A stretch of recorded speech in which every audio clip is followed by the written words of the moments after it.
সেইটো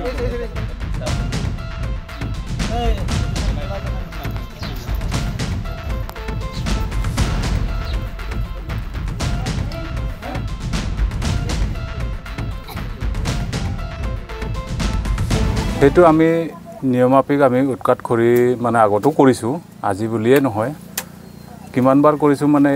হিচাপ নাই কৰিয়ে থাকোঁ তথাপি মানুহবিলাকক মানে বাৰম্বাৰ বাধা দিবলগীয়া হৈ যায় দিও নামানে আকৌ আজি আচ্ছা সংগঠনবিলাককো লৈ ল'ৰাবিলাককো লৈ আশা আজি আকৌ যৌথভাৱে এটা অভিযান চলালোঁ আবকাৰী অভিযান এই অভিযানত আপোনাৰ বহুতখিনি চুলাই মদ আমি জব্দ কৰি ডেষ্ট্ৰয় কৰিছোঁ এই প্ৰচেছ এনেকুৱা প্ৰচেছ মানে বিভিন্ন জেগাত আমি লৈয়ে আছোঁ আৰু আগলৈ ল'ম বুলি আমি সিদ্ধান্ত লৈছোঁ হয় আমি মোটামুটি 4-5টামান উৎখাত কৰিলোঁ আৰু আছে আৰু যৌথভাৱে আমি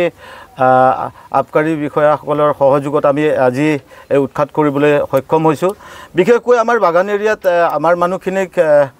যি বেলেগ বাহিৰৰ পৰা আনি পেলাই চুলাই মদখিনি খুৱাই পেলাই কিছুমান মানুহ বেমাৰত পৰিছে আৰু পৰিবলগীয়া হৈছে সেইকাৰণে আমি যৌথভাৱে আবকাৰী বিভাগৰ লগত আমি এই আজি যিটো আমি উৎখাত কৰাৰ ব্যৱস্থা লৈছোঁ সদৌ অসম আদিবাসী ছাত্ৰ সন্থা আৰু আমাৰ চৰকাৰী বিষয়াসকলৰ লগত আমি